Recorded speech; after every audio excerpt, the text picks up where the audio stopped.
कानून विधानसभा में किसानों के हित के लिए बनाए गए हैं, उसके लिए सभी को मिलाकर राष्ट्रपति के पास जाना चाहिए, क्योंकि यह कानून किसानों के हक में है, ट्रक ऑपरेटरों के हक में है और जो लोग किसानी के साथ जुड़े हैं, जो पंजाब की इकोनॉमी को चलाते हैं, उनके हक में है। ये कहना है पंजाब के शिक्षा मंत्री विजय इंद्र सिंगला का। विजय इंद्र सिंगला मुख्यमंत्री द्वारा 4 तारीख को राष्ट्रपति से मिलने के लिए सभी दलों को साथ चलना चाहिए।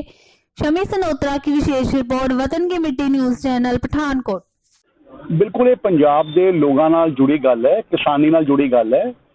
खेतों च काम करने वाले जिहड़ा मजदूर है उहदे नाल जुड़ी गल है, छोटे दुकानदार नाल जुड़ी गल है, ट्रक ऑपरेटर नाल जुड़ी गल है, क्योंकि साडे सारे पंजाब की इकोनॉमी ये चारों पंजो जिहड़े लोग इकट्ठे फसल का काम करते हैं उहदे उपर खड़ी है। ते जे असीं अज विधान सभा दे विच भी सारी पार्टियां ने सांझे तौर ते तीनों कानून जो मोदी की बीजेपी की सरकार ने दिल्ली च बनाए सी उन्हां नूं रद्द करन दा काम कीता और उन्हां दे खिलाफ अपना एक कानून पंजाब विच पेश कीता है कि अगर फसल MSP तो घट खरीदण वास्ते कोई भी व्यापारी चावल या कणक नूं लैण वास्ते पंजाब च आऊगा या कोई संस्था होगी उहदे उपर 3 साल की कैद का परचा दर्ज किया जाऊगा। और उन्हां नूं रद्द करन तो बाद असीं गवर्नर साहब कोल भी सारियां पार्टियां इकट्ठे होके गए और हुण राष्ट्रपति जी तो उस दिन अनाउंस किया सी कि राष्ट्रपति जी तो 2 तरीक तो लैके 5 तरीक तक का समा मंगया, वो 4 तरीक का टाइम कन्फर्म होया तो सारे लोग मिलके पंजाब की आवाज़ नूं कलैक्टिव तरीके नाल राष्ट्रपति को लेके जाइए ताकि पंजाब के लोगों की जो हकों की लड़ाई कैप्टन अमरिंदर सिंह की सरकार कांग्रेस पार्टी की सरकार लड़ रही है उन्होंने असीं किसी जगह ते सिरे ला सकीए। सर जे तो तुहाडे नाल सीगे आम आदमी पार्टी के लोग और बाकी श्रोमणी अकाली दल के भी अंदर जाके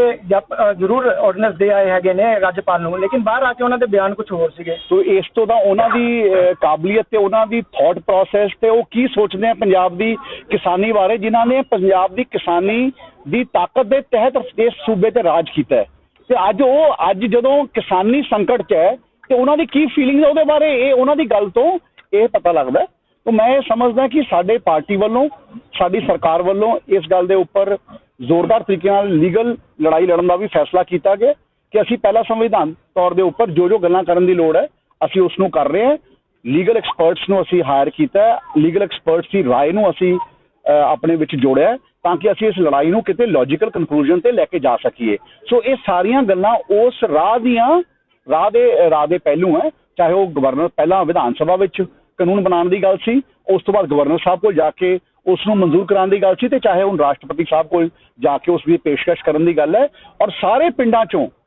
खास तौर पर मैं तो जरूर ये कहना चाहना कि असीं पिंडां च रहने वाले किसान ते गरीब ते छोटे दुकानदार दे दस्तखत करा के नाल लैके जा रहे हैं ताकि उन्होंने भावना भी राष्ट्रपति जी को और केंद्र की सरकार को पहुँच सके कि इन्ने पंजाब के लोग इस तीनों जिहड़े काले कानून इस देश की सरकार ने, बीजेपी की सरकार ने, मोदी की सरकार ने बनाए हैं, उन्होंने नाल कितनी तकलीफ या जिस तरीके का काम साडे किसान ने किया इन्ने वरियां तो किस तरीके नाल पूरे हिंदुस्तान के 50% लोगों का पेट भरन का काम साडे लोगों ने किया। और 1965 की लड़ाई दी तो बाद गवर्नमेंट ऑफ इंडिया ने या भारत की सरकार ने साडे सूबे नूं MSP देने की गल की सी। पंजाब ने कदे कोई भीख नहीं मंगी। पंजाब के लोगों ने अपने बच्चों के अपनी मेहनत अपने खून पसीने की मेहनत नाल हिंदुस्तान का ढिड भरिया है। हो सकता साडी तां बड़ियां लिमिटेड आसां होण या उम्मीदां होण, पंजाब ने अतवाद भी भुगताया, पंजाब ने फ्रीडम मूवमेंट दे विच भी सब तो वड्डी कुर्बानी दी है। Punjab has been declared as the football of our country also. ते पंजाब के लोगों ने अपनी मेहनत नाल इस देश की जनता का ढिड भरन का काम किया। किसी किसान ते गरीब ने अपने पेट की परवाह नहीं की। पर अज जदों साडे गरीब ते किसान के पेट से लत्त बनने का काम बीजेपी की मोदी सरकार ने किया, तो मैं समझदा सानू सारिआं नूं कलैक्टिव लड़ाई लड़नी चाहिए है और ये सारियां चीज़ां उस डायरैक्शन दे विच। पर बीजेपी तो कह रही है कि सरकार रिलायबल नहीं हैगी, सरकार चाहे कानून व्यवस्था हो या बाकी मुद्दे होने सरकार फेल नजर आ रही है कि बीजेपी ने कल एक प्रेस नोट जारी किया है। बीजेपी के प्रेस नोट नाल की गल फर्क पैंदी है? प्रेस नोट जारी करना बहुत औखा काम, बहुत आसान काम है।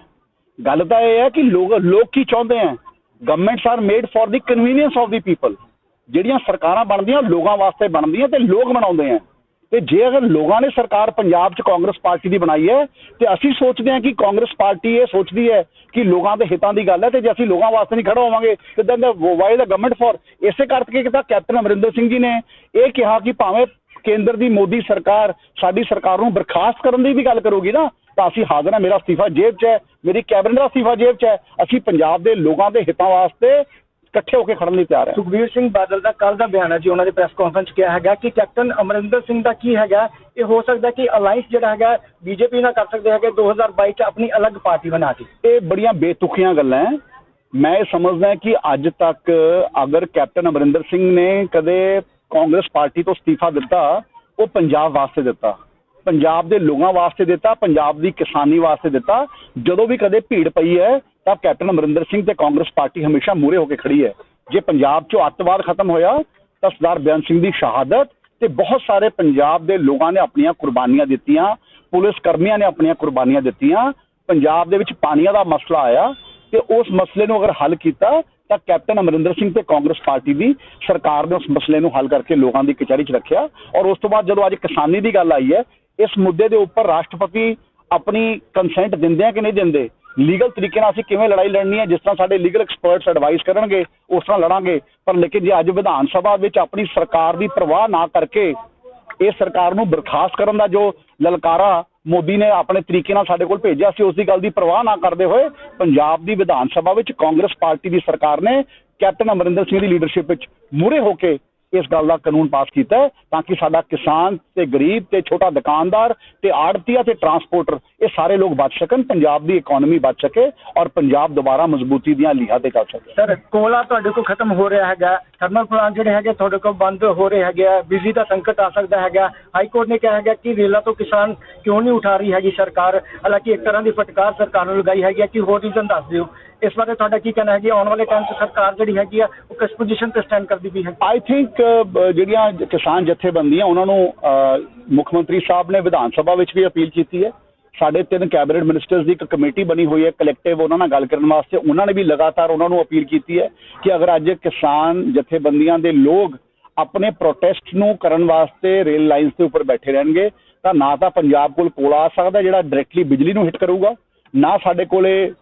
ਯੂਰੀਆ ਆ ਸਕਦਾ ਜਿਹੜਾ ਕਿ ਸਾਡੀ ਖੇਤੀ ਨੂੰ ਅਫੈਕਟ ਕਰੂਗਾ, ਔਰ ਇਸ ਦੇ ਨਾਲ ਨਾਲ ਬਹੁਤ ਵੱਡੇ ਪੱਧਰ ਤੇ ਸਾਡੀ ਇਕਨੋਮੀ ਨੂੰ ਨੁਕਸਾਨ ਹੋਊਗਾ। ਕਿਉਂਕਿ ਬਹੁਤ ਸਾਰੀ ਜਿਹੜੀ ਇੰਡਸਟਰੀ ਸਾਡੇ ਪੰਜਾਬ 'ਚ ਕਾਰੋਬਾਰ ਕਰਕੇ ਕੋਈ ਚੀਜ਼ਾਂ ਬਣਾਉਂਦੀ ਹੈ ਤੇ ਉਹਨੇ ਐਕਸਪੋਰਟ ਕਰਨਾ ਹੈ ਜਾਂ ਉਹਨੇ ਬਾਹਰ ਭੇਜਣਾ ਹੈ ਮਾਲ, ਜਾਂ ਫੂਡ ਗ੍ਰੇਨਸ ਦੀ ਜਾਂ ਐਸੈਂਸ਼ੀਅਲ ਕਮੋਡਿਟੀਜ਼ ਦੀ ਟਰਾਂਸਪੋਰਟੇਸ਼ਨ ਹੋਣੀ ਹੈ, ਕਿਉਂਕਿ ਬਹੁਤ ਸਾਰੀਆਂ ਐਸੈਂਸ਼ੀਅਲ ਕਮੋਡਿਟੀਜ਼ ਬਾਹਰਲੇ ਸੂਬਿਆਂ ਤੋਂ ਵੀ ਸਾਡੇ ਪੰਜਾਬ 'ਚ ਰੇਲ ਦੇ ਰਾਹੀਂ ਆਉਂਦੀਆਂ। ਤਾਂ ਮੈਂ ਵੀ ਕਿਸਾਨ ਜਥੇਬੰਦੀਆਂ ਨੂੰ ਇਸ ਗੱਲ ਦੀ ਅਪੀਲ ਕਰਨਾ ਚਾਹੁੰਦਾ ਕਿ ਜੇ ਪਾਣੀਆਂ ਦਾ ਮਸਲਾ ਆਇਆ ਸੀ ਤਾਂ ਵਿਧਾਨ ਸਭਾ 'ਚ ਕੈਪਟਨ ਅਮਰਿੰਦਰ ਸਿੰਘ ਨੇ ਇਸ ਵੇਲੇ ਰੱਦ ਕੀਤਾ ਸੀ ਤੇ ਸੁਪਰੀਮ ਕੋਰਟ 'ਚ ਮਸਲਾ ਚੱਲਦਾ ਹੈ ਤੇ ਅੱਜ ਇਸ ਮਸਲੇ ਨੂੰ ਪੰਜਾਬ 'ਚ ਰੱਦ ਕਰਨ ਦੀ ਗੱਲ ਆਈ, ਅਸੀਂ ਰੱਦ ਕੀਤਾ ਹੈ। ਕਿਸਾਨ ਨੂੰ ਪ੍ਰੋਟੈਕਟ ਕਰਨ ਦੀ ਗੱਲ ਕੀਤੀ ਹੈ, MSP ਦੇਣ ਦੀ ਗੱਲ ਕੀਤੀ ਹੈ, MSP ਦਾ ਤੋਂ ਘੱਟ ਲੈਣ ਵਾਲੇ ਵਪਾਰੀ ਨੂੰ 3 ਸਾਲ ਦੀ ਕੈਦ ਦੀ ਗੱਲ ਕੀਤੀ ਹੈ। ਤਾਂ ਇਹ ਸਾਰੇ ਗੱਲਾਂ ਨੂੰ ਦੇਖਦੇ ਹੋਏ ਜਿਹੜੀ ਚੀਜ਼ ਦੇ ਨਾਲ ਪੰਜਾਬ ਦੀ ਆਰਥਿਕਤਾ ਜੁੜੀ ਹੋਵੇ ਸਾਨੂੰ ਉਸ ਗੱਲ ਨੂੰ ਪ੍ਰਾਈਮ ਫੋਕਸ ਰੱਖਣਾ ਚਾਹੀਦਾ ਹੈ। ਸਾਡੀ ਜਿਹੜੀ ਪੰਜਾਬ ਦੀ ਕਿਸਾਨੀ ਨਾਲ, ਚਾਹੇ ਐਗਰੀਕਲਚਰ ਨੂੰ ਬਿਜਲੀ ਨਾਲ ਜੁੜੀ ਗੱਲ ਹੈ ਤੇ ਚਾਹੇ ਯੂਰੀਆ ਨਾਲ ਜੁੜੀ ਗੱਲ ਹੈ ਜਾਂ ਐਸੈਂਸ਼ੀਅਲ ਕਮੋਡਿਟੀਜ਼ ਦੀ ਗੱਲ ਹੈ ਜਾਂ ਬਿਜ਼ਨਸ ਦੀ ਗੱਲ ਹੈ,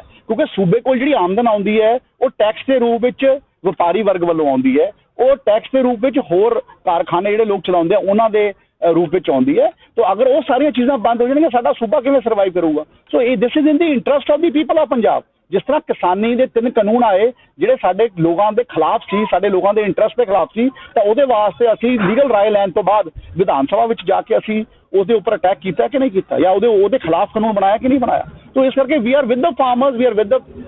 ਲੇਬਰਰਸ, ਵੀ ਆਰ ਵਿਦ ਦ ਛੋਟੇ ਦੁਕਾਨਦਾਰ, ਵੀ ਆਰ ਵਿਦ ਦੀ ਆੜਤੀਆਸ, we are with the transporters, we are with the truck drivers, because ਇਹ ਸਾਰੇ ਲੋਕਾਂ ਦਾ ਇੱਕ ਪਰਿਵਾਰਿਕ ਤੇ ਪਰਿਵਾਰ ਦਾ ਤੇ ਆਪਸੀ ਸਾਂਝ ਤੇ ਰਿਸ਼ਤਾ ਸੀਗਾ ਜਿਹੜਾ ਮਜ਼ਬੂਤੀ ਨਾਲ ਸਾਡੇ ਸੂਬੇ ਦੀ ਤਰੱਕੀ ਵਾਸਤੇ ਕੰਮ ਕਰਦਾ ਸੀ। ਇਹ ਕਹਿੰਦੇ ਹੋ ਕਿ ਦਿੱਲੀ ਦੀ ਸਰਕਾਰ ਨੇ ਕੋਈ ਫੈਸਲਾ ਕੱਢਿਆ, ਮੈਨੂੰ ਮੈਂ ਹਲੇ ਪੜ੍ਹਿਆ ਨਹੀਂ ਕਿ ਇਹ ਫੈਸਲਾ ਕੀ ਆਇਆ, ਪਰ ਮੈਂ ਇੱਕ ਗੱਲ ਜ਼ਰੂਰ ਕਹਿਣਾ ਚਾਹੁੰਦਾ, ਇਹ ਆਮ ਆਦਮੀ ਪਾਰਟੀ ਦੇ ਕੇਜਰੀਵਾਲ ਜੀ ਰੋਜ਼ ਟੀਵੀ ਤੇ ਬੈਠ ਕੇ ਬਿਆਨ ਦਿੰਦੇ ਹੈ, ਉਹ ਬਿਆਨ ਨੂੰ ਦੇਖ ਕੇ ਕੁਝ ਹੋ ਸਕਦਾ ਕੋਈ ਐਸੀ ਕੋਈ ਕਾਰਵਾਈ ਆ ਗਈ ਹੋਵੇ, ਪਰ ਜਿਹੜਾ ਸਾਡਾ ਕੁਆਲਿਟੀ ਕੰਟਰੋਲ ਇੰਡੈਕਸ ਹੈ, ਜਿਹਨੂੰ 에ਅਰ ਕੁਆਲਿਟੀ ਕੰਟਰੋਲ ਦਾ ਇੰਡੈਕਸ ਹੈ, ACI ਕਹਿੰਦੇ ਆ ਜਿਹਨੂੰ, ਉਹਦੇ ਵਿੱਚ ਤਾਂ ਆંકੜਾ ਇਹ ਸ਼ੋਅ ਕਰਦਾ ਹੈ ਕਿ ਜਿਹੜੀ ਦਿੱਲੀ ਦੇ ਵਿੱਚ ਪੋਲਿਊਸ਼ਨ ਹੈ ਉਹ ਕੇਵਲ ਸਟਬਲ ਬਰਨਿੰਗ ਤੋਂ 18% ਹੈ ਤੇ 82% ਜਿਹੜੀ ਸਟਬਲ ਬਰਨ ਜਿਹੜੀ ਪੋਲਿਊਸ਼ਨ ਹੈ ਉਹ ਦਿੱਲੀ ਦੇ ਆਪਣੇ ਟ੍ਰੈਫਿਕ ਤੋਂ ਜਾਂ ਦਿੱਲੀ ਦੀ ਆਪਣੀ ਜਿਹੜੀ ਇੰਡਸਟਰੀ ਕੋਈ ਪੋਲਿਊਟ ਕਰਦੀ ਹੈ ਉਸ ਦੇ ਵਿੱਚੋਂ ਉਹ ਪੋਲਿਊਸ਼ਨ ਲੈਵਲਸ ਹੈ। ਤੇ ਜੇ 18% ਟੋਟਲ ਸਟਬਲ ਬਰਨਿੰਗ ਦੇ ਉੱਪਰੋਂ ਅਗਰ ਪੋਲਿਊਸ਼ਨ ਲੈਵਲਸ ਦੇ ਉੱਪਰ ਕੰਟਰੀਬਿਊਟ ਹੋ ਰਿਹਾ ਹੈ ਤਾਂ ਸਭ ਤੋਂ ਨੇੜੇ ਸੂਬਾ ਦਿੱਲੀ ਦੇ ਹਰਿਆਣਾ ਲੱਗਦਾ ਹੈ। ਤੇ ਕਈ ਵਾਰੀ ਕੇਜਰੀਵਾਲ ਸਾਹਿਬ ਇਹ ਗੱਲ ਇਸ ਕਰਕੇ ਘੱਟ ਬੋਲਦੇ ਕਿਉਂਕਿ ਉਹ ਆਪ ਹਰਿਆਣੇ ਤੋਂ ਹੈ,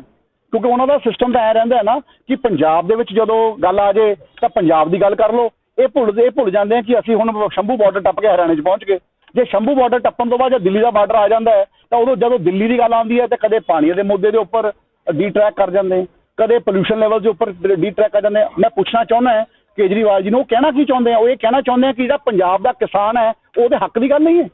ਵੀ ਉਹ ਉਹਨਾਂ ਦੇ ਖਿਲਾਫ ਗੱਲ ਹੋ ਰਹੀ ਹੈ। ਇਹ ਕੇਜਰੀਵਾਲ ਜੀ ਪੰਜਾਬ ਦੇ ਕਿਸਾਨ ਦੇ ਖਿਲਾਫ ਕਹਿ ਰਹੇ ਆ ਇਸ ਗੱਲ ਦੇ ਉੱਪਰ। ਤੋ ਇਸ ਕਰਕੇ ਆਪਾਂ ਨੂੰ ਆંકੜੇ ਦੇਖਣੇ ਚਾਹੀਦੇ ਆ, ਕੁਆਲਿਟੀ ਕੰਟਰੋਲ ਇੰਡੈਕਸ ਨੂੰ ਦੇਖਣਾ ਚਾਹੀਦਾ ਜਿਹੜਾ ਇੱਕ ਟੈਕਨੀਕਲ ਅਦਾਰਾ ਹੈ। ਇਹ ਨਹੀਂ ਕਿ ਟੀਵੀ ਦੇ ਉੱਪਰ ਬੈਠ ਕੇ ਜੋ ਮਰਜ਼ੀ ਬੋਲ ਦੋ ਕਿ ਦਿੱਲੀ ਦੀ ਜਨਤਾ ਜੀ ਪੰਜਾਬ ਦੇ ਪੋਲਿਊਸ਼ਨ ਤੋਂ ਮਰ ਰਹੀ ਹੈ। ਪਹਿਲੀ ਗੱਲ ਹੈ ਦਿੱਲੀ ਚਾਰੋਂ ਪਾਸਿਓਂ ਹਰਿਆਣਾ ਨਾਲ ਸਰਾਊਂਡਡ ਹੈ ਤੇ ਜਿਹੜਾ ਕੁਆਲਿਟੀ ਕੰਟਰੋਲ ਇੰਡੈਕਸ ਹੈ ਉਹ ਇਹ ਗੱਲ ਕਹਿੰਦਾ ਕਿ it is only 18% which is contributed to stubble burning. ਤੇ ਬਾਕੀ ਦਾ ਜਿਹੜਾ ਤੇ ਫਿਰ ਕੇਜਰੀਵਾਲ ਜੀ ਨੂੰ ਔਡ ਤੇ ਈਵਨ ਚਲਾਉਣ ਦੀ ਕੀ ਲੋੜ ਪਈ? ਕਿਉਂ ਚਲਾਉਣ ਦੀ ਲੋੜ ਪੈਂਦੀ ਹੈ? ਇਸੇ ਕਰਕੇ ਲੋੜ ਪੈਂਦੀ ਹੈ ਕਿ ਦਿੱਲੀ ਦੇ ਵਿੱਚ ਜਿਹੜਾ ਵਹੀਕੂਲਰ ਟ੍ਰੈਫਿਕ ਹੈ ਉਹਦੇ ਉੱਪਰ ਬਹੁਤ ਵੱਡੇ ਪੈਮਾਨੇ ਤੇ ਪੋਲਿਊਸ਼ਨ ਲੈਵਲਸ ਵੱਧ ਰਹੇ ਹੈ, ਜਾਂ ਜਿਹੜੀ ਦਿੱਲੀ ਦੀ ਇੰਡਸਟਰੀ ਹੈ ਉਹਦੇ ਉੱਪਰ ਪੋਲਿਊਸ਼ਨ ਲੈਵਲਸ ਵੱਧ ਰਹੇ ਹੈ। ਇਹ ਪੰਜਾਬ 'ਚ ਗੱਲਾਂ ਹੋਰ ਕਰਦੇ ਆ, ਦਿੱਲੀ 'ਚ ਗੱਲਾਂ ਹੋਰ ਕਰਦੇ ਆ। ਅੱਜ ਕਿਸਾਨੀ ਦਾ ਮੁੱਦਾ ਆਇਆ, ਅੱਜ ਕਿਸਾਨਾਂ ਖੜਨ ਦੀ ਗੱਲ ਆਈ ਹੈ। ਕੈਪਟਨ ਅਮਰਿੰਦਰ ਸਿੰਘ ਜੀ ਨੇ, ਕਾਂਗਰਸ ਪਾਰਟੀ ਨੇ ਆਪਣੀ ਸਰਕਾਰ ਦੀ ਪਰਵਾਹ ਨਾ ਕਰਕੇ ਆਰਡੀਨੈਂਸ ਅਸੀਂ ਆਪਣਾ ਉਹਨਾਂ ਨੂੰ ਅਸੀਂ ਬਿੱਲ ਬਣਾ ਕੇ ਆਪਣੀ ਵਿਧਾਨ ਸਭਾ 'ਚ ਪਾਇਆ ਤੇ ਦਿੱਲੀ 'ਚ ਇਹਨਾਂ ਦੀ ਸਰਕਾਰ ਹੈ। ਦਿੱਲੀ 'ਚ ਵੀ ਕਿਸਾਨ ਰਹਿੰਦਾ ਹੈ, ਦਿੱਲੀ 'ਚ ਵੀ ਛੋਟਾ ਦੁਕਾਨਦਾਰ ਹੈ, ਦਿੱਲੀ ਦੇ ਵਿੱਚ ਵੀ ਛੋਟਾ ਵਪਾਰੀ ਹੈ ਤੇ ਉਹਨਾਂ ਦੀ ਆ ਉੱਥੇ ਵੀ ਮਜ਼ਦੂਰ ਰਹਿੰਦਾ ਤੇ ਉਹਨਾਂ ਵਾਸਤੇ ਕਿਉਂ ਨਹੀਂ ਮਤਾ ਪਾ ਸਕਦੇ? ਉਹ ਤਾਂ ਗੱਲ ਕਰਨਗੇ ਕਿ ਮੋਦੀ ਸਾਡੀ ਸਰਕਾਰ ਨੂੰ ਢਾਉਂਦਾ ਤੇ ਅੱਜ ਜੇ ਕੋਈ ਚੰਗਾ ਕੰਮ ਕਿਸਾਨੀ ਵਾਸਤੇ ਪੰਜਾਬ ਦੀ ਸਰਕਾਰ ਨੇ ਕੀਤਾ, ਇਹਨਾਂ ਦੀਆਂ ਵੀ ਸੀਟਾਂ ਉਰੇ ਐਮਪੀ ਦੀਆਂ, ਇਹਨਾਂ ਦੀਆਂ ਵੀ ਸੀਟਾਂ ਉਰੇ ਵਿਧਾਨ ਸਭਾ ਦੇ ਵਿੱਚ ਦੇ ਇਹਨਾਂ ਦਾ ਵਿਰੋਧੀ ਧਿਰ ਦਾ ਨੇਤਾ। ਇਹ ਨਹੀਂ ਇਕੱਲੀ ਗੱਲਾਂ ਜ਼ੁਬਾਨੀ ਬੋਲ ਕੇ ਹੁੰਦੀਆਂ, ਗੱਲਾਂ ਹੁੰਦੀਆਂ। ਜੇ ਤੁਸੀਂ ਗੱਲਾਂ ਕਰਨੀਆਂ ਤਾਂ ਤੁਸੀਂ ਦੱਸੋ ਵੀ ਤੁਸੀਂ ਗਰਾਊਂਡ ਦੇ ਉੱਪਰ ਲੋਕਾਂ ਨਾਲ ਆਪਣੀ ਟੈਕਨੀਕਲ ਤਰੀਕੇ ਨਾਲ ਕਿਵੇਂ ਖੜਨਾ ਚਾਹੁੰਦੇ ਹੋ। ਇਸ ਕਰਕੇ ਮੈਂ ਇਹ ਕਹਿਣਾ ਚਾਹੁੰਦਾ if they are clean towards the farmer, if they are clean towards the laborer, ਇਹ ਕਿਸਾਨ ਖੇਤ ਮਜ਼ਦੂਰ ਦੇ ਨਾਲ ਇਹ ਤਕੜੇ ਤਰੀਕੇ ਨਾਲ ਖੜਨਾ ਚਾਹੁੰਦੇ ਆ ਜਾਂ ਵਪਾਰੀਆਂ ਨਾਲ ਖੜਨਾ ਚਾਹੁੰਦੇ ਆ, ਇਹ ਆਪਣੀ ਦਿੱਲੀ ਦੀ ਵਿਧਾਨ ਸਭਾ ਵਿੱਚ ਪਾਉਣ ਮਤਾ, ਇਹ ਪਾਸ ਕਰਨ ਕਾਨੂੰਨ, ਪਤਾ ਲੱਗੇ ਪੰਜਾਬ ਦੀ ਜਨਤਾ ਨੂੰ ਵੀ ਕਿ ਇਹ ਸਾਡੇ ਨਾਲ ਹੈ। ਇਹ ਨਹੀਂ ਕਿ ਵਿਧਾਨ ਸਭਾ ਦੇ ਅੰਦਰ, ਪੰਜਾਬ ਦੀ ਵਿਧਾਨ ਸਭਾ ਦੇ ਨਾਲ ਅੰਦਰ ਜਾ ਕੇ ਤਾਂ ਕਾਂਗਰਸ ਪਾਰਟੀ ਨਾਲ ਖੜ ਗਏ, ਉਸ ਤੋਂ ਗਵਰਨਰ ਸਾਹਿਬ ਦੇ ਵੀ ਨਾਲ ਚਲੇ ਗਏ ਤੇ ਮੁੜ ਕੇ ਬਿਆਨ ਦੇਦਾ ਕਿ ਅਸੀਂ ਕਾਨੂੰਨਾਂ ਦੇ ਨਾਲ ਨਹੀਂ ਖੜਦੇ।